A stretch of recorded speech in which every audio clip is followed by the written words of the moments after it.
आज के मुख्य अतिथि को आमंत्रित कर लेते हैं।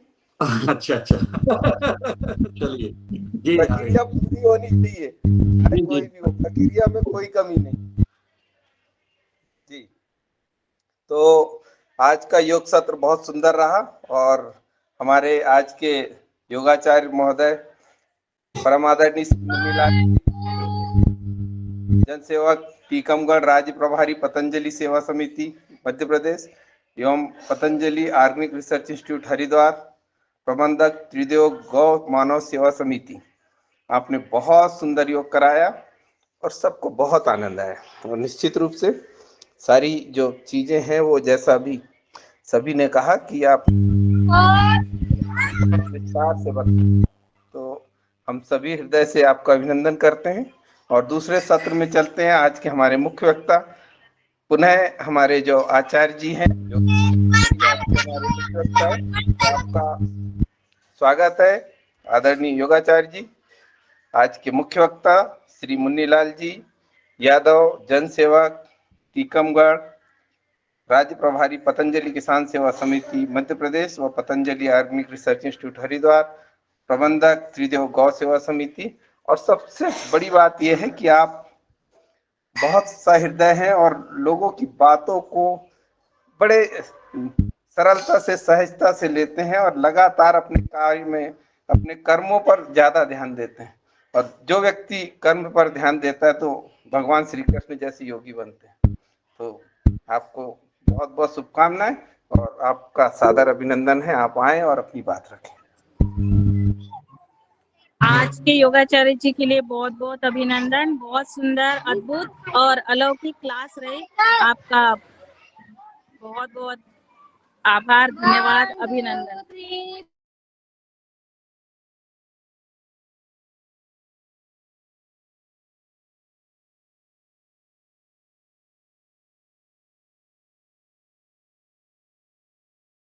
जी आदरणीय, आप शुरू करें।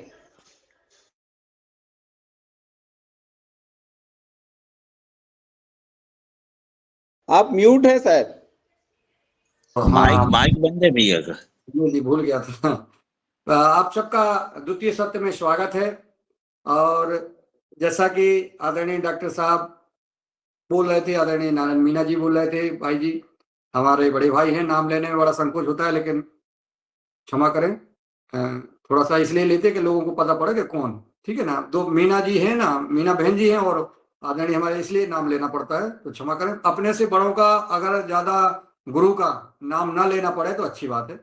संबोधन में नाम उनको ना लिया जाए तो अच्छी बात है। और सबसे बड़ी बात है कि हमको सबसे पहले हमारी वाणी, विचार और व्यवहार, इस पर अपन को विशेष ध्यान देना है, क्योंकि हमारी पहचान जैसे योगाहार परिवार की पहचान है, ठीक है, योगाहार परिवार है, तो हम अपनी पहचान पतंजलि योगाहार परिवार से देते हैं। तो हमारी वाणी, व्यवहार, विचार, इनमें शुद्धता होना चाहिए, सात्विकता होना चाहिए। जब भी हम किसी से बोलते हैं तो उसका साथ सम्मान का भाव हो, उसके नाम के आगे जी का प्रयोग हो, ऐसा करना चाहिए। तो आप लोगों को कोई कमेंट करना चाहते थे, चलिए दूसरा सत्र शुरू हो गया है, तो अगर कोई कुछ सुझाव देना चाहता है आज की योग क्लास पर तो दे सकते हैं, फिर अपन चर्चा करेंगे। चूंकि आज योग की ही चर्चा होना है।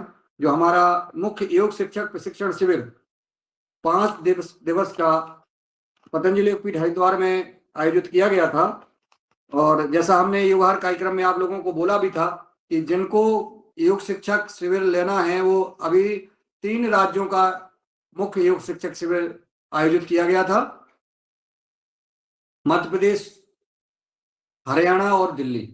3 राज्यों के हमारे योग शिक्षक लगभग 400 भाई वहां उपस्थित हुए थे, और उनका 5 दिन का योग शिविर था। और इतना भव्य कार्यक्रम रहा, क्योंकि कार्यक्रम रहता ही है जब इस विश्व के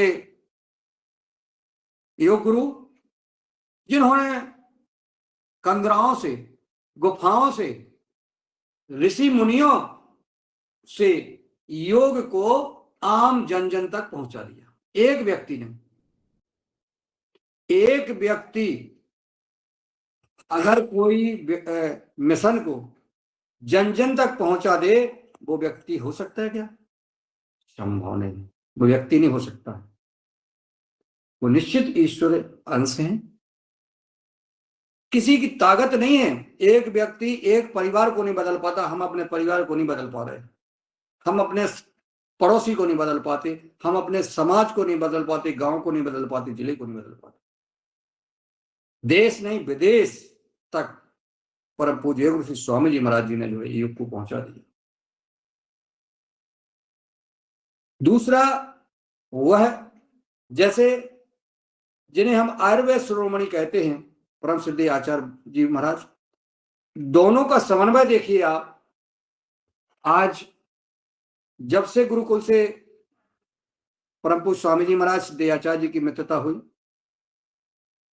तब से लेके आज तक कितने बीच में लोगों ने, कितनी विदेशी कंपनियों ने, विदेशी धर्मियों ने, कितने लोगों ने, निज स्वार्थी लोगों ने क्या क्या नहीं उन बीच में प्रयास किए होंगे, लेकिन नहीं।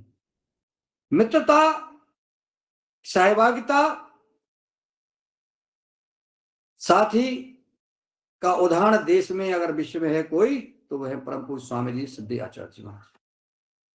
कैसे निभाना चाहिए, अच्छी अच्छी मित्रता देख ली अपन ने, सब कुछ देख लिया कहीं ना कहीं, यहाँ तक कि संबंध पति पत्नी और माता पिता, बेटे भाई, भाई बहन, सब के विच्छेद हो जाते देखे।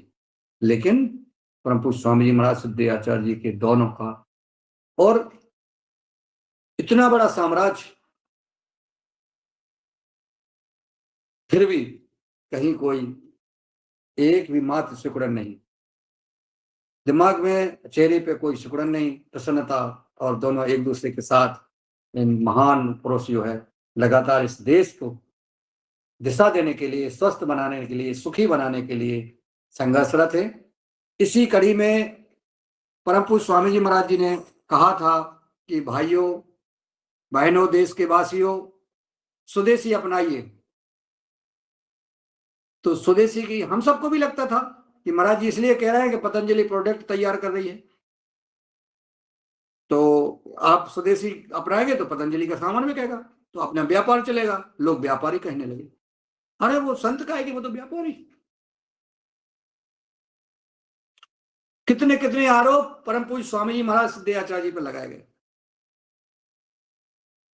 कहीं उनके दादा गुरु के, कहीं गुरु जी का, कहीं स्वर्गीय राजीव दीक्षित जी का, कहीं कुछ, ऐसे तमाम आरोप लगाते लगाते, कहीं ऐसे ऐसे वो बिंदा करात वारात फरात और तमाम चीजें, कहीं सुप्रीम कोर्ट, कहीं हाई कोर्ट, कहीं ये कोर्ट, कहीं वो कोर्ट, इन्होंने सारे हथकंडे अपना लिए। केंद्र सरकार ने देखा, प्राणघातक हमला कराया, नष्ट करने के लिए कोई कसर नहीं छोड़ी, लेकिन परम पूज्य स्वामी जी महाराज सिर्फ डटे रहे।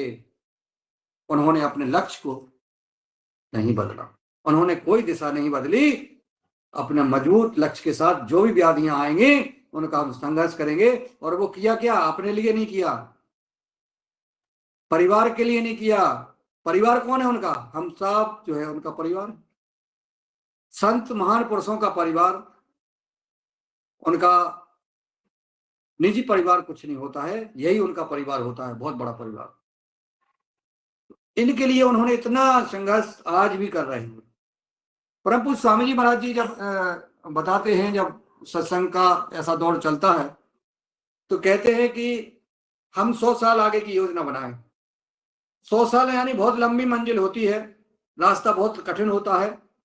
अगर हमें 1000 किलोमीटर चलना होता है तो नदी होते हैं, नाले होते हैं, पहाड़ होते हैं, जंगल होते हैं, पानी होता है, शेर होते हैं, तेंदुए होते हैं, सब डाकू आते हैं, सब प्रकार के सभी चीजों से गुजरना पड़ता है।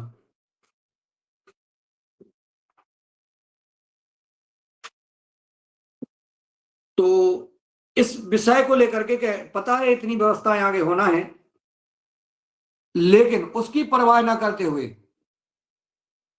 और लगातार परम पूज्य स्वामी जी महाराज जी अपने उस पर जो है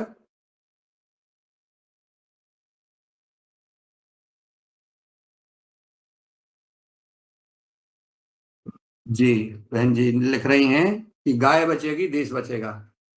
बिल्कुल अवश्य उस बात को भी अपन चर्चा करेंगे। निश्चित गाय बचेगी तो देश बचेगा, और देश बचेगा तो आप और हम बचेंगे, इसके साथ ये भी है। तो अभी मैं परम पूज्य स्वामी जी महाराज जी की बात कर रहा था, सिद्धे आचार्य जी की बात कर रहा था। जब हम कैसे जुड़े और क्यों जुड़े, व्यक्ति के जुड़ने के कुछ कारण होते हैं, और वो कारण होते हैं, कोई व्यक्ति अपने निज स्वार्थ से जुड़ता है, कोई योग सीखने के लिए जुड़ता है, कोई पतंजलि से व्यापार करने के लिए जुड़ता है, कोई भावना से जुड़ता है। और हमने जब रामलीला मैदान का वो तांडव देखा था कांग्रेस सरकार का, जो उनका उद्देश्य था वो भी बिल्कुल कन्फर्म था कि इस मंच में आग लगा दो। उसके पहले 3-4 दिन पहले एक केंद्र सरकार में वहां के गृह मंत्री ने घोषणा की थी कि यहाँ दिल्ली में आतंकवादी आ गए। यानी ये कहने को हो जाता कि आतंकवादियों ने स्वामी रामदेव जी महाराज जी का आंदोलन में आग लगा दी, हमला कर दिया, और उससे ये क्षति हो गई, ये हो गया हो, और सांप को नष्ट कर दो। खबर चलेगी, 2-4 दिन मीडिया उछालेगी, 8-10 दिन लगेंगे और मामला खत्म हो जाएगा। हो भी जाता है। जब फिल्म का हीरो, किसी फिल्म का जब हीरो खत्म हो जाता है तो फिल्म खत्म हो जाती है, फिर रहती नहीं। किसी संस्थान का अगर मुखिया चला जाए, देश का राजा चला जाए, तो जीत मानी जाती है उस पर। जब देशों की जब पहले राजाओं की लड़ाई होती थी तो राजा लास्ट में लड़ता था, और राजा अगर खत्म हो गया तो लड़ाई खत्म। इसलिए जो है उनका ये उद्देश्य था। लेकिन परम पूज्य स्वामी जी महाराज जी भगवान कृष्ण ने उन्हें योगेश्वर भगवान कृष्ण जी ने जो दिव्य ज्ञान दिया है, बुद्धि दी है, उसका प्रयोग उन्होंने किया। और लोग कहते हैं अरे वो कपड़े पहन के, महिलाओं के कपड़े पहन के और भाग गए। जो कहते हैं वो विधर्मी हैं, वो उन्हीं के सदस्य हैं। जो ये कहते हैं वो उसी के एजेंट है, उस सरकार के एजेंट है। और वो अरे भाई, भगवान ने तो कहा, भगवान कितनी बार भागे हैं, भगना चाहिए, और हमें और आपको भी भगना चाहिए। जब कोई प्राण घातक हमला हो तो बचने का हर हाल में सबको जो है अधिकार है कि हमें स्वयं को बचना चाहिए। और क्योंकि जो अगर सामने से लड़ाई हो रही है, आमने सामने की, तो पीठ पीछे बार नहीं करना चाहिए। ये लड़ाई नहीं थी, ये तो आंदोलन था भ्रष्टाचार के खिलाफ, काले धन के खिलाफ। आंदोलन को उन्होंने हमला किया है, ये कोई लड़ाई थोड़ी थी। और ऐसे जो है धोखे में, ऐसे हमले में जिसको जहां जो हो उसको बचना चाहिए और इन ताकतों के खिलाफ लड़ना चाहिए। और वो परम पूज्य स्वामी जी महाराज सिद्धे आचार्य जी ने किया। उसी तारीख को, उसी जगह, अगले वर्ष जैसा हम वर्षगांठ मनाते हैं, वह आंदोलन किया और उसमें हम उस आंदोलन में सहभागी बने। जब हमने देखा था टीवी में, तो हम फिर परम पूज्य स्वामी जी महाराज जी से जुड़ने का हमने काम किया। और हमें हमारे यहाँ के टीकमगढ़ के जिला प्रभारी आदरणीय हरिशरण समारे जी और हमारे ढक्कू माई जो भारत स्वाभिमान के जिला प्रभारी थे, और वो चूंकि कर्मचारी थे, उन्होंने मुझे जिला प्रभारी बनाया।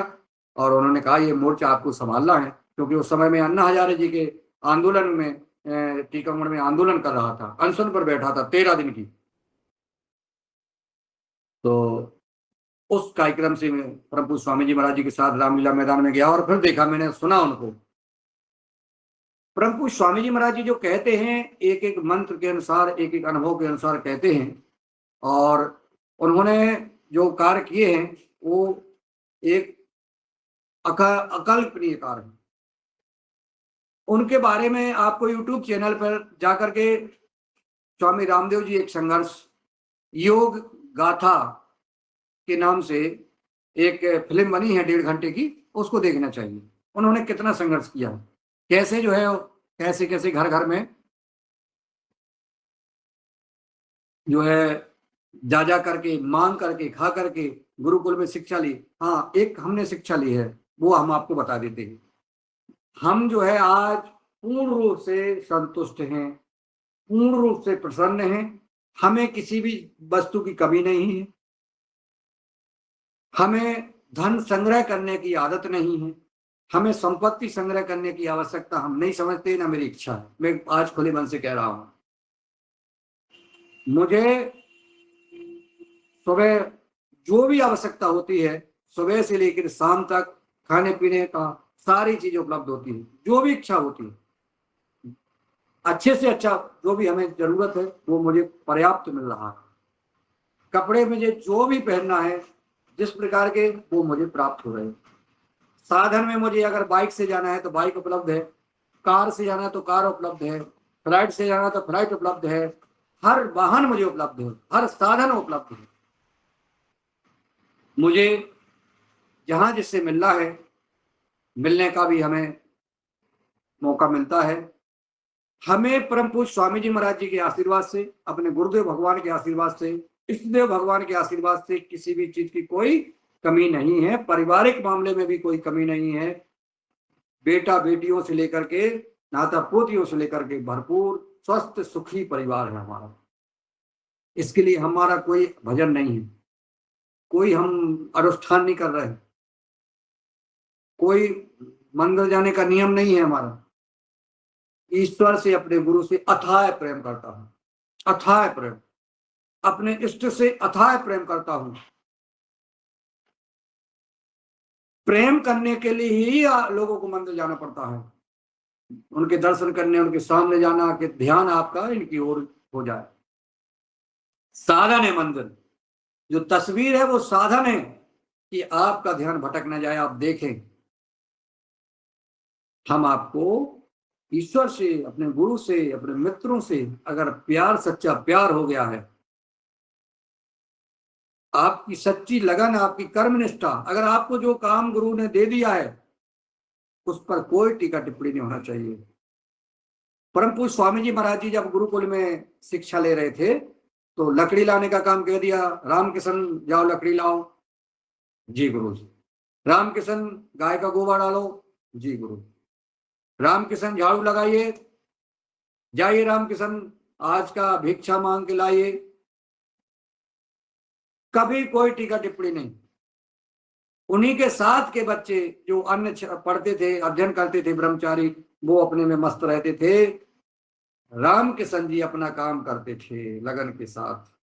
जहां जाते थे देखते थे गरीबों को, गरीब कोई मांग रहा है, कोई भटक रहा है, किसी का बच्चा, किसी का बीमार होकर के कोई, ये सब उनके दिमाग में आता था।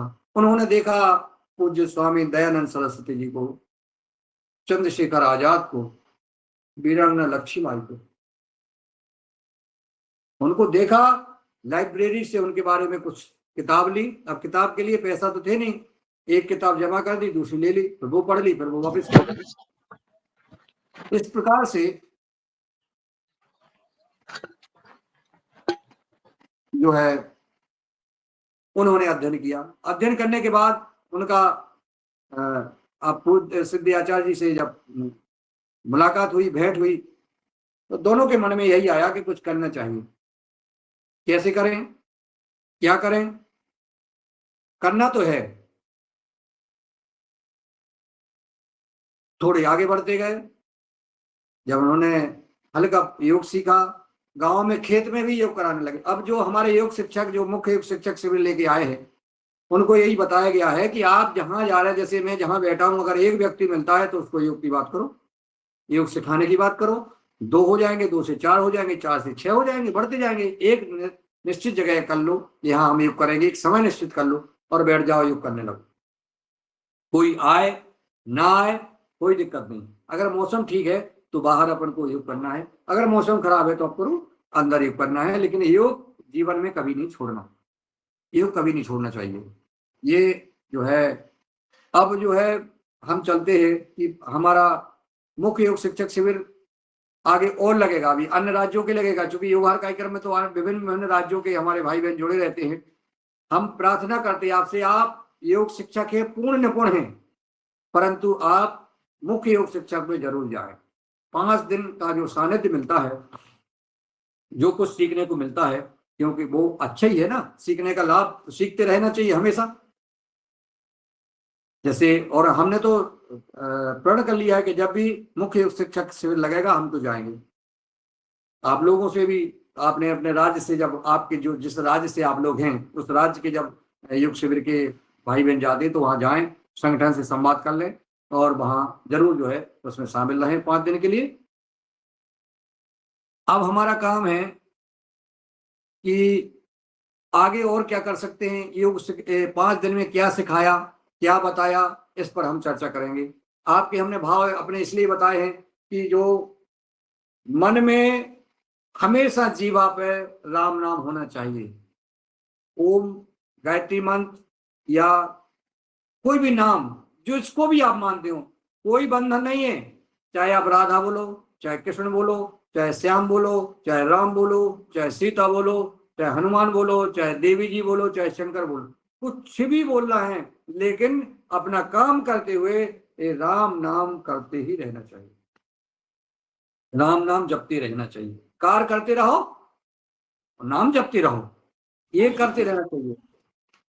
और पूज्य स्वामी जी महाराज जी ने नवदा भक्ति पर ज्यादा जोर दिया है। नवदा भक्ति, देवी संपद और विजय रथ, 3 सीखने के लिए बोला है। और नवदा भक्ति आप लोग जानते हैं, अगर नहीं जानते हैं, वैसे तो सब जानते हैं, लेकिन उसमें मैं एक बार नवदा भक्ति सुनाता हूं आप लोगों को। और ये मौखिक याद करने के लिए परम पूज्य स्वामी जी ने सब, और यही जो है परीक्षा है, यही पूछा भी जाता है वहां परीक्षा में, नवदा भक्ति के बारे में पूछा जाता है। श्रवणम कीर्तनम विष्णोः स्मरणम पाद सेवनम अर्चनम वंदनम दास्यम शंख महात्मा निवेदनम।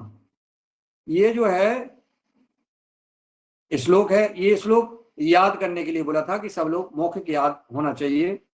और ये नवदा भक्ति की 9 भक्तियां हैं। प्रथम में भगति संतन कर संगा, दूसरी रति मन कथा प्रसंगा, गुरुपद पंकज सेवा, तीसरी भगति अमान, चौथी भगति मम गुणगन, करे कपट तजगान, मंत्र जाप मम दृढ़ विश्वासा, पंचम भजन सो वेद प्रकाशा, छठदम शील विरति बहु करे माँ, निरते निरंतर सजन धर माँ, सातम समय मोहि मैं जग देखा, मोते संत अधिक कर लेखा, आठम जथा लाभ संतोषा, सपने हो नहीं दे कहीं पर दोता, नभ में सरल सबो सन छलहीना, मम भरोसे ही हरसि न दीना, मम दर्शन फल परम अनुपा, जीव पाओ निज सहज स्वरूपा। ये 2 प्रकार की पहली भगति है संतन कर संगा, जो आज आप हम सब संग कर रहे हैं, पहली भक्ति है। संतों की संगति अधिक से अधिक करना चाहिए, अच्छे लोगों की संगति करना चाहिए। संतों का से तात्पर्य है सदाचार पर चलने वाले मित्र, वरिष्ठ जन, जो भी वेद अनुसार शास्त्र अनुसार चल रहे हैं, उनकी संगति करना चाहिए, उनको उनके आचरण लेना चाहिए, उनके अच्छे विचार अपन को लेना चाहिए। दूसरी कथा प्रसंग, हमको सत्संग में जो कथा प्रसंग जहाँ हो रहा है, जहाँ कहीं धार्मिक अनुष्ठान हो रहे हैं, वहां बिन बुलाए भी चले जाएं, कोई दिक्कत नहीं है। कोई सम्मान की परवाह न करें, बैठने की ना पूछें, कोई हमें पूछ नहीं रहा है, आप तो जाएं अपना सत्संग करें और वापस चले आएं। तीसरी है गुरुपद पंकज सेवा, आपका समय आप गुरु जी के सेवा करें। यह जो है बिना मान के साथ, अमान होकर के, बिना गुरु के शरण में जा रहे हैं, आप कुछ नहीं है, सेवा करें, गुरु की जितनी सेवा हो सके सेवा करें। और चौथी भगति है उनका नाम, नाम जैसा अपन ने बोला कि हमेशा नाम जप करते रहें, नाम लेते रहें, चलते फिरते उठते बैठते खाते पीते सोते जागते, जब भी है मन में अपना नाम जब, ये भी एक कपट तक, लेकिन ऐसा नहीं है जैसा हमने कहा ना कि कोई आया तो कह राम राम राम राम राम राम राम राम माला जपने लगे, फिर देखा कोई नहीं तो बस बातें करने लगे। ये किसको धोखा दे रहे हो? ये अपने आप को धोखा दे रहे हैं हम, किसी को नहीं धोखा दे रहे हैं। उनको क्या लेना, तुम राम नाम जपो ना जपो, दुनिया को क्या लेना देना है। और मंत्र में दृढ़ विश्वास होना चाहिए। पंच में भजन वेद, भजन वेद प्रकाशा, वेदों का अध्ययन करना चाहिए। और छठदम शील विरति बहुकर्मा, निरत निरंतर सज्जन धर्मा, सज्जन का धर्म है। और सातवीं जो है पूरा सातम सम मोह मय जग देखा, ये संसार ये जग मेरे समान, ईश्वर कहते हैं, भगवान कहते हैं कि सब राम नाम वो सारे लोगों को भगवान का रूप में भी जानना चाहिए। सब भगवान, पेड़ में पौधे में जीव में जंतु में, सिया राम मैं सब जग जानी, कराओ प्रणाम जोर जोर पानी। और हमसे भगवान कहते हैं कि हमसे ज्यादा संतों को जो है मानना चाहिए, क्योंकि संत चलते फिरते आपके मार्गदर्शक हैं, गुरु हैं, बोलने वाले हैं। ईश्वर जो है आपको नहीं दिख रहा है, लेकिन संत दिख रहे हैं आपको। वो जो बात करते हैं, जो आपको सद्मार्ग बताते हैं, वो मानना चाहिए और संतों को मानना चाहिए। आठवां जथा लाभ संतोषा, प्राप्त ही पर्याप्त है, अपने लाभ में संतोष रखना चाहिए। और सपने में भी किसी के दोष को नहीं दे, वो जो कर रहा है वो भोगेगा, आप अपना कर्म करते जाएं, उसकी ज्यादा चक्कर में ना पड़े। और नवमी भक्ति है सरल सब सन छलहीना, सब छल कपट छोड़ छाड़ के सरलता के साथ प्रभु पर भरोसा करके, दीनहीन बन करके और प्रभु के पर भरोसा करके अपना काम करते रहें। ये पूज्य परम पूज्य स्वामी जी महाराज जी का ऐसा निर्देश था कि नवदा भक्ति आपको और देवी संपद और विजय रथ, ये तीन का अध्ययन करना है और स्वाध्याय करते रहना है, ये भी बताया था। अब मानिए हमारे सबसे पहले दिन पूज्य स्वामी परमादेव जी महाराज जी, तो पूरे 5 दिन उन्होंने मैनेज किया। 5 दिन उनके नेतृत्व में ये मुख्य योग शिक्षक शिविर लगा और उन्होंने कहा, सभी योग शिक्षकों से कहा कि आप लोगों को 100 व्यक्तियों को जोड़ना है। हर काम जो है हमें, जो हम जाएंगे तो अपने अपने जिले में, अपने अपने गांव में सब 100 लोगों को जोड़ें। और माननीय राकेश जी जो हमारे मुख्य केंद्रीय प्रभारी हैं, उन्होंने कहा योग्यता की खुले मन से प्रशंसा करना चाहिए। जैसा आज हमारे योगार कार्यक्रम में जो या जहां भी आपको कोई मिलता है, अगर कोई अच्छा कार्य करता है तो उसकी खुले मन से प्रशंसा होना चाहिए, करना चाहिए उसको, ताकि उसका और मनोबल बढ़े और आगे करे। उसकी टीका टिप्पणी ये नहीं करना चाहिए, इससे ईर्षा नहीं करना चाहिए, क्योंकि अधिकतर लोग ईर्षा करते हैं। कोई बहुत अच्छा योग करा लेता है तो कंपटीशन करने लगते हैं, ऐसा ना करके उसकी खुले मन से प्रशंसा करना चाहिए। अगर कोई शिकायत है, जैसे हमसे कोई गलती आप समझ रहे हैं, तो उसको व्यक्तिगत रूप से अकेले में मुझे बता दें कि ये जो है आप गलत कर रहे हैं और आपको ऐसा व्यवहार नहीं करना चाहिए, ऐसे विचार नहीं करना चाहिए। ऐसे जो भी आपको गलत लगता है, अपने मित्र से, अपने परिचित को उसकी गलती जरूर बताना चाहिए, लेकिन अकेले में बता देना चाहिए। और उसकी प्रशंसा अगर वो अच्छा करता है तो सब जाने करें, अन्य लोगों के सामने करना चाहिए। अब देखिए आप क्या कर रहे हैं। आप अगर योग किसी को करा रहे हैं तो क्या कर रहे हैं आप, जिनके पास पैसा नहीं है, जैसे मेरे पास दान करने के लिए पैसा नहीं है। अब हमारे मन में लगता है कि यार कोई तो 5,000 दे रहा है, कोई 1,000 दे रहा है, कोई 1 लाख दे रहा है, कोई 10 लाख दे रहा है, कोई करोड़ रुपए दान कर रहा है, मेरे पास तो दान करने के लिए है ही नहीं। अब हमें कैसे पुण्य मिलेगा, हम तो दान ही नहीं कर रहे। नहीं, इसलिए हमारे माननीय आदरणीय भ्राता राकेश जी ने कहा है, आप दान कितना कर रहे हैं हम बता देते हैं, आप जोड़ लेना। एक साधारण बीमारी, आपको एक साधारण बीमारी हो गई, उस पर 20 लाख रुपए खर्च होते हैं। कैसे होते हैं? एक व्यक्ति को स्वस्थ कर दिया तो यह एक व्यक्ति को 20 लाख ऐसे खर्च होते हैं कि अगर आपको किसी प्रकार की कोई बीमारी हो गई और उसमें छोटे छोटे पैसे लगते रहते हैं, डॉक्टर को दिखाना, फिर दवाई खाना, फिर दिखाना, फिर दवाई खाना। अब आपकी उम्र कितनी है? उस रोग की वजह से आपको आजीवन दवाई खाना है, आजीवन बीमार रहना है, तो उसमें जब आपका साल में 2-4-5 हजार रुपया, 10 हजार रुपया लगता जाएगा, ऐसे जोड़ते जाओ आप, तो आपका कम से कम 20 लाख रुपए आपके ऊपर खर्च हो जाएगा। जब 20 लाख रुपए आपके शरीर के ऊपर खर्च हो रहा है, और हमने योग कराया आपको, हमने उपाय बताया आपको, हमने जड़ी बूटियां आपको बता दी, गिलोय बता दिया, एलोवेरा बता दिया, घर की जो हमारे घर में जो उपयोग होती है वस्तुएं वो बता दी, प्राणायाम बता दिया, आसन बता दिए, सूक्ष्म व्यायाम बता दिया, जिसकी वजह से वो स्वस्थ हो गया। तो आप जब वो व्यक्ति स्वस्थ हो गया तो उसका 20 लाख रुपए बचा कि नहीं बचा? जब 20 लाख रुपए बचा तो आपने 20 लाख रुपए दान कर दिया। 7:45 बज गए, अरे पता ही नहीं पड़ा। 20 लाख रुपए आपने दान कर दिया, आपने एक व्यक्ति को स्वस्थ बना दिया तो 20 लाख रुपए दान कर दिया। अब इस मन में आपको ये भरोसा और गर्व हो कि हमने 20 लाख रुपए दान, ऐसा भाव, ये पुण्य आपको मिलेगा। ये और ध्यान बता दें, जिस व्यक्ति को आपने कर दिया उसको आपको उस उत्ते का पुण्य मिलेगा। कैसे?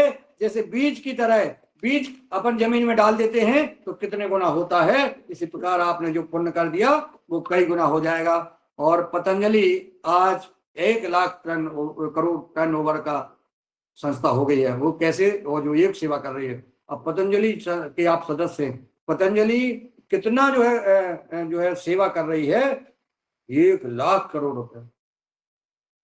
इसका भी आप सहयोग, आप उसके सदस्य, आप इसमें सहयोग कर रहे हैं, आप उस पतंजलि के विकल्प को आगे बढ़ा रहे हैं। और आज हमें लगता है कि अभी आगे नहीं बढ़ेंगे, आज आदरणीय राकेश जी के ही संदेश पर हम विराम देंगे, क्योंकि हमें कमेंट भी लेना है।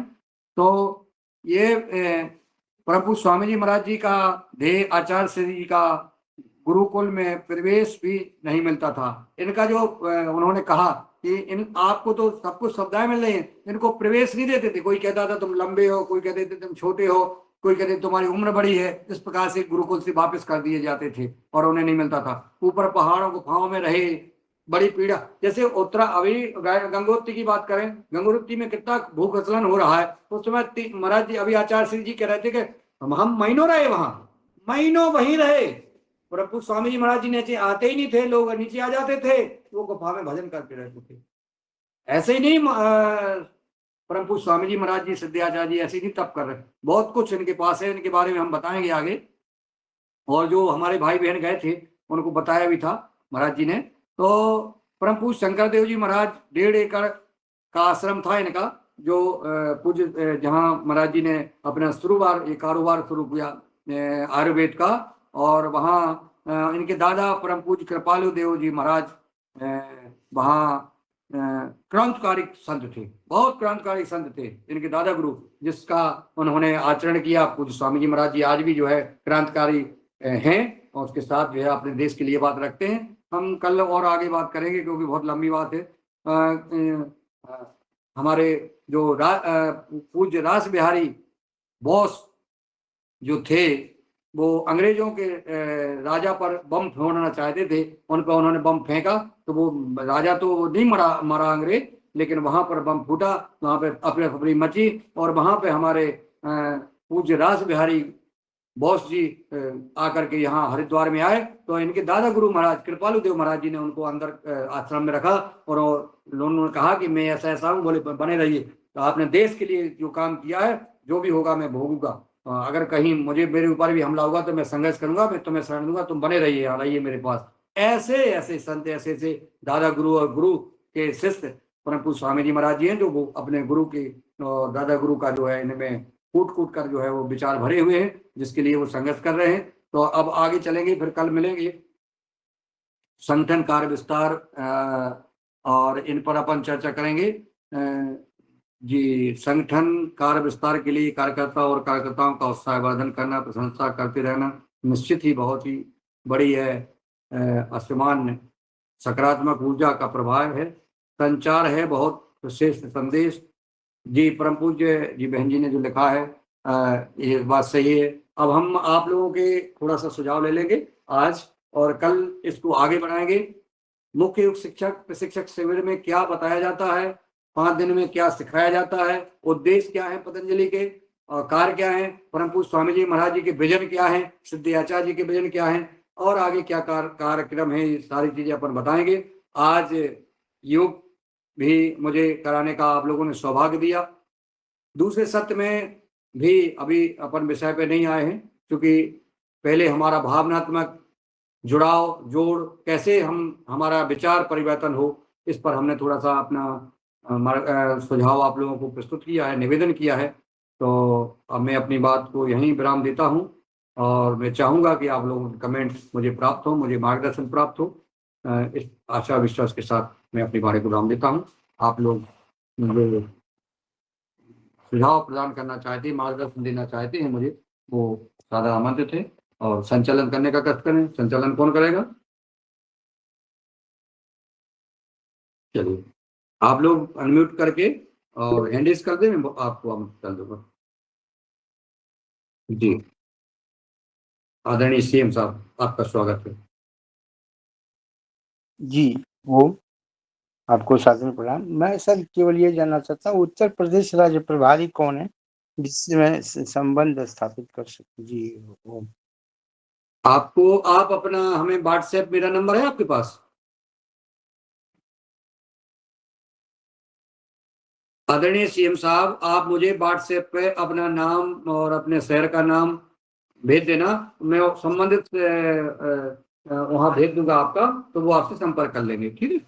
जी जी जिले का नाम हम आपको भेज देंगे, वो कि भाई आपका किस जिले का आपको संगठन का बताना है, तो वो हमें आपका अपना जिला वो लिख के दे देना, ठीक है? जी जी पहले, बहुत पहले हम सब बनारस से तो थे, तिवारी जी मिश्रा जी थे, लेकिन अब व्याख्यान नहीं। आप मुझे व्हाट्सएप पे लिख के भेज देना, ठीक है? तो मैं ठीक उस है जिले के जिला प्रभारियों के चारों के नाम और नंबर आपको दे दूंगा, आप फिर संपर्क कर लेंगे। जी जी धन्यवाद सर।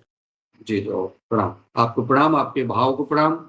और आपने तो कह दिया कि हमारा एक भी दाना हो चाहे ना हो, हम केमिकल नहीं डालेंगे, ये आपके प्रसाद को नमन। जी दूसरा आदरणीय हमारे बहन पुनीता साकरे बहन जी, जो लगातार, मैं तो उनको महारानी लक्ष्मीबाई, वीरांगना अवंती बाई मानता हूँ।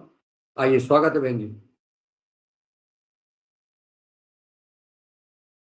धन्यवाद, सदन को प्रणाम करती हूँ, और आदरणीय मुन्नीलाल भाई साहब को मैं नमन करती हूँ। और आप बहुत रानी लक्ष्मीबाई, पद्मिनी ये सब बोल दिए, ये तो आपका बड़प्पन है, लेकिन ऐसा कुछ नहीं, सब संगठन की देन है। छोटे कार्यकर्ता के रूप में कार्य करने के लिए प्रेरित हैं। बहुत अच्छे विषय पर आज चर्चा हुई। हम केवल संगठन के विषय पर जाएंगे कि परम पूज्य स्वामी जी महाराज निश्चित रूप से एक युग पुरुष है, एक राम, इस युग के वह राम कृष्ण कहे तो भी कोई ये बड़ी बात नहीं है, और वो साक्षात है ही। और बहुत ये असामान्य चीजें हैं कि जब हम पतंजलि का साक्षात प्रत्यक्ष दर्शन करते हैं तो अकल्पनीय चीजें हैं कि इतने कम समय में ये सब कैसे हो गया। वहां चिड़िया, पशु, पक्षी, हर किसी की व्यवस्था है, हर किसी का ध्यान परम पूज्य स्वामी जी महाराज ने रखा है। मुझे तो लगता है कि एक चींटी के लिए भी उन्होंने सोचा है, तो कोई सामान्य बात नहीं है। और है ही, जैसे आदरणीय मुन्नीलाल भाई साहब जी ने कहा कि जाप करते रहना चाहिए, सकारात्मक सोचना चाहिए। मैं एक छोटा सा उदाहरण बताऊंगी कि परम पूज्य स्वामी जी महाराज जी ने अभी अपने पूरे गुरुकुलम, आचार्य कुलम और यूनिवर्सिटी के बच्चों से निवेदन किए, ये पितृ पक्ष के समय में, कि 1.5 करोड़ ओम नमः शिवाय मंत्र का जाप करना है और उसे लिखना है। वह केवल उन्होंने केवल बच्चों को नहीं कहा, तो समस्त सन्यासियों को भी कहा, और वह किए। उन्होंने अपने हाथों से प्रसाद के रूप में एक एक किताब दिए, और बच्चों को 20-20 हजार मंत्र लिखना था। और उन्होंने कहा कि ये बोलना भी है, ये छोटा मंत्र नहीं है, बहुत महामंत्र, बहुत बड़ा मंत्र है, और इसको अगर आप लिखते हो और हर श्वास में अगर बोलते हो तो उसकी क्षमता आप देखना। और बच्चों ने वह किया। और भैया जी, मैं एक बताना चाहूंगी एक प्रयोग के रूप में कि उस जाप का प्रभाव कैसे पड़ा। कल की बात है, अकोला से एक बेटी पढ़ रही है, सिद्धि चांडक। यह हमारी जो बेटियां हैं, हमारी विनीता जी है, निधि जी है, ओजस जी है, इनकी वो सहेली है। उनको परसों उनके घर से फोन आता है कि उनकी मम्मी की पता नहीं घर में क्या हो गया, उनकी मम्मी का एक्सीडेंट हुआ था, वह शायद किसी इमारत से, घर से ही गिरी हुई थी 16 फीट की ऊंचाई से, और वो बेड रेस्ट कर रही है। घर से अचानक फोन आता है कि बोले कि अचानक तुमको आना है बहुत जल्दी से, रिजर्वेशन आनन फानन में करो। वो डर गई, उससे घर के लोगों ने किसी प्रकार की कोई बात नहीं की है। वो डर गई, उसका स्वास्थ्य खराब होने लगा। हमारी जो बेटियां हैं इन्होंने प्रयास किए, पूछे, उसको समझे, बहुत मुश्किल से उनने अपनी समस्या बताई कि पता नहीं घर में क्या हो गया। और मेरी मम्मी की तबीयत खराब थी, मैं 2 दिन पहले बात की थी, और आज पापा का फोन आया और रिजर्वेशन मेरा हो गया और मुझे बहुत जल्दी कल जाना है 3 बजे। आज उसकी ट्रेन है हरिद्वार से। उन्होंने समझा और बेटियों ने कहा कि चिंता मत करो सिद्धि जी, हम आपके लिए जाप करते हैं, आपके घर में ऐसा कुछ भी नहीं होगा, सब अच्छा होगा। हमारी दोनों बेटियां जाप करने में लग गई और मुझे जब बताया तो मैंने फोन रखी और तुरंत उनकी मम्मी को ही लगाया। उनके मम्मी का फोन नंबर था। भाई साहब, एक आश्चर्य की बात है कि उनकी मम्मी ने स्वयं फोन उठाई और वो बहुत अच्छे से बात की। मैंने कहा कि ये देखिए ईश्वर की कृपा है कि गुरुदेव ने जो जाप बताए बच्चों को, उन्होंने जाप एकदम बढ़िया है। आपकी आवाज सुन के तो मुझे एकदम ईश्वर पे ऐसा लग रहा है कि ये क्या है, कितनी चमत्कारिक शक्ति है, चमत्कार हो गया आपके स्वास्थ्य के लिए। भाई आप एकदम अच्छा बोल रहे हो। बट बेटी हमारी बहुत चिंता करी, आप उनसे बात करिए। तुरंत बेटी ने, मम्मी ने बेटी से बात किया और वो आज अच्छी है, वो रिजर्वेशन हो गया है, वो जाएगी अपने घर कुशलता के साथ में। लेकिन ये कितना छोटा मोटा चमत्कार नहीं है उस जाप का। और वह युग पुरुष है ही, और बहुत सारा विषय है बोलने के लिए, लेकिन आपने कहा कि कल भी हम विषय पर चर्चा करेंगे। संगठन के कार्य को लेकर के कहा कि कार्यकर्ताओं का उत्साहवर्धन कराना चाहिए। निश्चित भाई साहब, यह बहुत छोटी मोटी चीज नहीं है, बड़ी है। कार्यकर्ता का उत्साहवर्धन कोई प्रशंसा नहीं होती, उसके कार्य की प्रशंसता सकारात्मक ऊर्जा का संचार करती है, और उतने ही ऊर्जा से, उतनी ही आत्मीयता से वो अपने गुरु के प्रति संगठन कार्य को करता है। पता नहीं उस सकारात्मक ऊर्जा का वो स्रोत है। तो निश्चित रूप से मैंने अभी राष्ट्र सेविका समिति में देखा है कि एक प्रचारिका ने यहाँ पूरे प्रांत में अच्छा कार्य बढ़ाया। जैसे ही वह क्षेत्र प्रचारिका होती है और दूसरी प्रचारिका आती, तो उनका जो कड़वा है किसी भी कार्यकर्ता से बहुत रूठ होकर बोलना, तो पूरे कार्यकर्ता अलग हो रहे हैं और संगठन कार्य में बहुत एक शिथिलता आ गई। हर कार्यकर्ता उनसे नाराज चल रहा है। जैसे आपने कहा कि कोई भी बात को व्यक्तिगत रूप से बोलना चाहिए, वो सार्वजनिक बड़े ग्रुप में बोलती है, और हर कार्यकर्ता आज नाराज है उनसे। और कार्यकर्ता अगर नाराज होता है तो संगठन के कार्य को प्रभावित भी कर देता है। तो ये संगठन के कार्य के लिए यह स्वभाव किसी भी व्यक्ति का अच्छा नहीं होता। भाई साहब जी ने बहुत अच्छे से कहा, और हमारे आदरणीय राउत सर ने कहा कि निश्चित रूप से हमारे मुन्नीलाल भाई साहब सबका ध्यान रखते हुए, रंजना दीदी है, सबका उत्साहवर्धन करते रहते हैं। बड़ी अच्छी बात है, हर योगाहारी योद्धा बनकर के काम कर रहा है अपने अपने क्षेत्र में। हमारे राउत सर को हम देखते हैं कि रिजर्वेशन की बात आती है तो वो बिना पूछे सिर्फ अनुमति लेते कि बहन जी हमें रिजर्वेशन कराना है बच्चों का, हमने हाँ कहा, वो अपने काम में लग जाते, पैसे की भी चिंता नहीं करते। हम आग्रह करते हैं बार बार, आप बताइए तो भाई कितना पैसा भेजना है, वो इस बारे में कुछ नहीं बोलते। ये हमारे लिए, उनके लिए बड़ा एक आत्मीय ये है, और हम जितना बोले उतना कम है। ये एक योग की कला है, योग से ऐसे योद्धा बनते हैं। मैं ऐसा कहूंगी, आगे भी और भी अन्य लोग हैं अपने अपने विचार। धन्यवाद। ओम नमः शिवाय। जी नमः शिवाय, ओम नमः शिवाय। ये अभी बहुत कुछ कहने का है और कहेंगे हम। हमें जो अभी हम बेटी ओजस और इनसे सबसे नहीं मिल पाए, आदरणीय डॉक्टर साहब की बेटी है, पीड़िता साकरे बहन जी की, आदरणीय दुर्गा जी की बेटी है, ये 4 बेटियां बैतूल की हैं, बालाघाट की हैं। वो निश्चित क्या है वो उनके बारे में अभी हम चर्चा करेंगे। आज समय हो गया है, अभी उनके बारे में बहुत कुछ चर्चा करेंगे, अभी करेंगे, अभी हमारी तो चर्चा चलेगी, क्योंकि ये भविष्य कैसे, भारत का भविष्य कैसे रचने वाले हैं, क्या होने वाला है। अभी आदरणीय रमेश चंद मेहरा जी का हैंड रेस था। जी गुरु जी। जी ओम। ओ सदन को नमन। बहुत अच्छे चर्चा चल रही है। निश्चित रूप से मेरा मुन्नीलाल जी से परिचय जबलपुर जडास में हुआ। वहाँ पर हम लोग जब प्रशिक्षण में गए तो आपसे परिचय हुआ, और उसके बाद धीरे धीरे हम लोग आपस में संपर्क में आए। निश्चित रूप से उस समय में और आज के समय में मुन्नीलाल जी के जो कार्य करने की शैली है, योग के प्रति लगाव है, ये वहाँ से शुरू तो वहीं से हो गया था, क्योंकि हमने जडास में भी मैंने स्वयं ने योग कराया था वहाँ, और बहुत अच्छी तरीके से। और जब हम लोग जडास से जब हमारा समापन हो रहा था तो हम लोगों ने बहुत अच्छी तरीके से जडास के विद्यार्थियों के साथ भी बहुत अच्छी तरह से योग के कुछ टिप्स बताए थे और लोग बहुत प्रभावित हुए थे। धीरे धीरे जब ये बात हुई कि नर्मदापुरम में आप किसानों को प्रशिक्षण देंगे तो उनका आना यहाँ हुआ।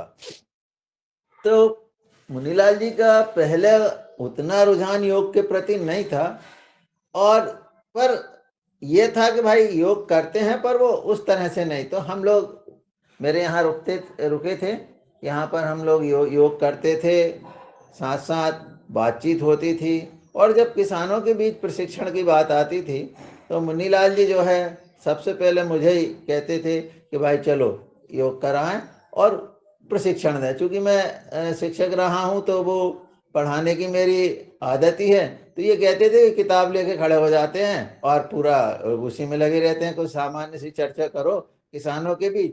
तो इस तरह से हम लोगों ने जो है इस कार्य को आगे बढ़ाया और धीरे धीरे नर्मदापुरम में जब आए और योग और किसानों के बीच हम काम करते रहे।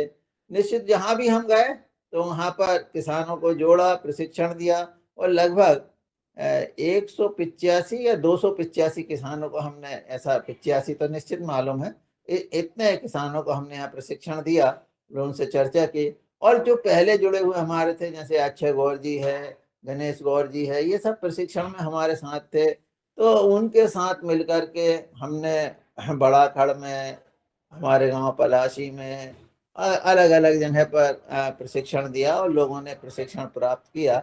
इस तरह से ये काम बढ़ते रहा। तो आज के जब ये देखिए धीरे धीरे योगाहार से आदमी जुड़ा रहता है, और जब योगाहार उस समय शुरू हुआ तो धीरे धीरे आज आप देखिए कितना निखार आया है। आदरणीय रंजना जी को आप देखेंगे, वो एक हिंदी को बहुत अच्छी तरह से बोलने लगी। आदरणीय मुनीलाल जी अब अपनी बातों को बहुत आत्मविश्वास से जो है वो प्रस्तुत करने लगे, और किसी तरह की कोई मतलब वो बात तो सब आदमी करते हैं, परंतु उसमें तथ्यात्मक चर्चा अब जो होने लगी है वो बहुत अच्छी है। इसी तरह से हम देखते हैं कि हमारे साथ जो जुड़े हुए लोग हैं, प्रत्येक के आदरणीय हम राउत सर को लें या किसी को भी ले लें, जो इसमें निरंतर जुड़ा है वह प्रगति ही कर रहा है, और उसके बोली वाणी विचार और उसके काम में निरंतर सुधार आ रहा है। और निश्चित रूप से जो व्यक्ति इन योगाहार से या योग से जुड़ा रहेगा उसके स्वास्थ्य में, उसके विचार में, इन सब में परिवर्तन आता है। जी हो सही बात है। आदरणीय रमेश चंद्र मेहरा जी जो कह रहे हैं कि पहले हम ये चाहते थे कि किसान सेवा समिति का हमें दायित्व मिला है, परम पूज्य स्वामी जी महाराज जी, तो किसानों के लिए हमें बात करना है। योग से हमारा ज्यादा वो नहीं था, योग तो करते थे लेकिन योग के महत्व को हमने सुना था। पूज्य स्वामी जी महाराज जी ने कहा था कि योग करने वाले व्यक्ति की सारी सब कुछ हो गया, योग करेगा तो वो जो चाहेगा वो प्राप्त करेगा, ये हमें पता था।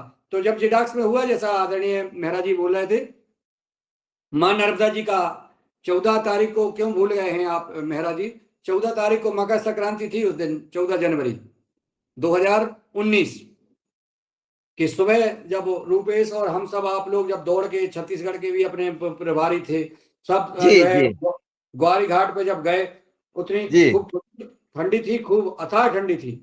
और जब अपन ने जो है वहां मकर संक्रांति को डुबकी लगाई मां नर्मदा जी में, और वहां हमने आशीर्वाद लिया। आज वो आशीर्वाद मेरे रोंगटे खड़े हो जाते हैं।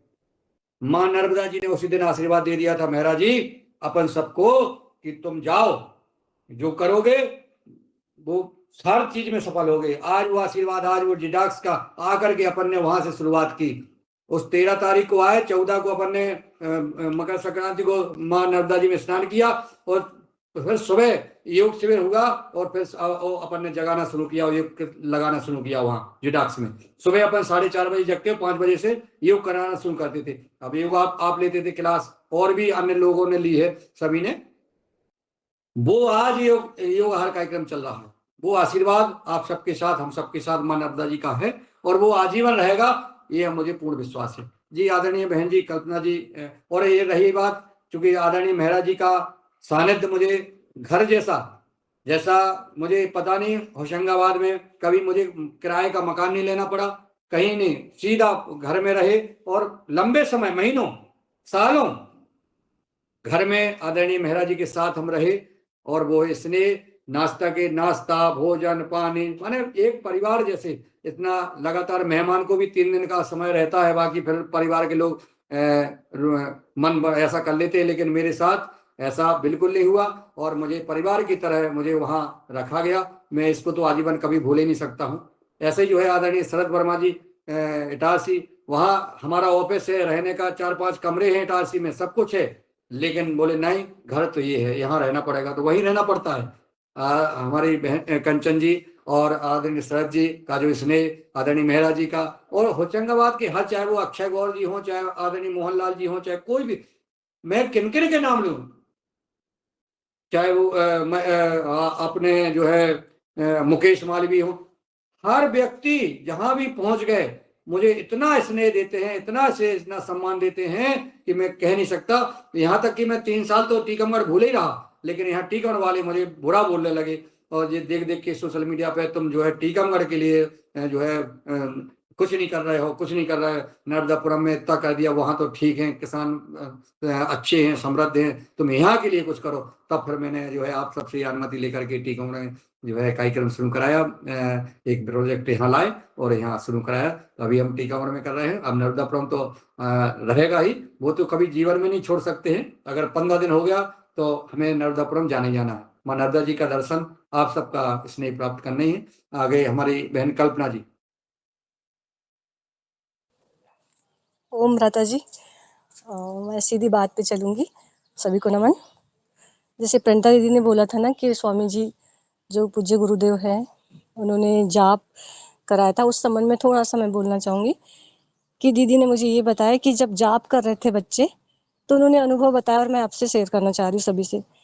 तो उस समय जैसे मंथन होता है उस प्रकार से सभी के भीतर से अच्छे गुण भी विकसित हो रहे थे, लेकिन जो राक्षसी प्रवृत्तियाँ थी, क्योंकि सभी में अच्छे और बुरे गुण रहते हैं, तो जाप करते समय बुरे गुण भी बाहर निकल रहे थे। तो स्मेल गंदे आ रहे थे, मन भटक रहा था, उनको स्वप्न आ रहे थे। इस प्रकार से हम जब भी जाप करें तो ऐसा गलत अगर हमारे साथ हो रहा है तो हम अपने जाप कर रहे हैं तो उसको बढ़ाना है, दिव्यता को बढ़ाना है, अच्छाइयों को बढ़ाना है। तो जो बुरे गुण हैं अपने आप कम हो जाएंगे, उनकी तरफ ध्यान नहीं देना है हमको, क्योंकि ये प्रैक्टिकल हुआ है। तो मैं आपसे शेयर करना चाह रही थी बस इतना ही कि हमारे भीतर सब कुछ है, हमको अच्छाइयों को बढ़ाते जाना है और अच्छाइयों को बढ़ाते जाना है। जी ओम, धन्यवाद। बहुत सुंदर है। आपने कहा है कि जब हम कोई अनुष्ठान करते हैं तो निश्चित मन में वो आती है और विकार निकलते हैं। जब हम अनुलोम विलोम करते हैं तो सांस लेते हैं, शुद्ध हवा हमारे अंदर जाती है, और जब बाहर निकालते हैं तो गर्म आती है। ये मन के जो विकार निकलते हैं यही तो है। जब आपके अंदर आएंगे तो बाहर बुरे विकार बाहर निकलते हैं। तो इस पे यही भजन का प्रताप। आज चूंकि 8:05 हो गए हैं, अब आगे सत्र रहेगा, ये चालू रहेगा। और हमारी रंजना जी जुड़ गई हैं, तो मैं चाहूंगा कि आभार। चलिए वो लेफ्ट हो गई। तो दीदी कुसुम भारद्वाज जी जुड़ी हैं, हमारे आदरणीय पवन कुमार जी थे, जुड़े थे। ध्यान इसमें हमें देखने को नहीं मिल रहा है, कुछ हमारा गड़बड़ हो गया है सेटिंग, हम उसकी सूची नहीं निकाल पा रहे हैं। ये लोग लेफ्ट हो गए 8 बजे। चलिए आभार कर दीजिए। कोई आदरणीय जी मेहरा जी आप ही कर दो, समापन करें। 8:07 ज्यादा हो गए।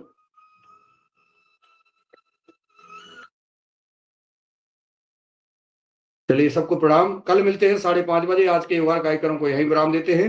आप लोगों ने बड़े ध्यान से सुना, चर्चा की, और आगे चर्चा करेंगे। तब तक के लिए 5:30 बजे तक के लिए कल मिलते हैं। तब तक के लिए हम विदा लेते हैं। सबको प्रणाम। ओम। सबका बहुत बहुत आभार, बहुत बहुत साधुवाद। अपना स्नेह सहभागिता ये लगातार बनाए रहे। ओम।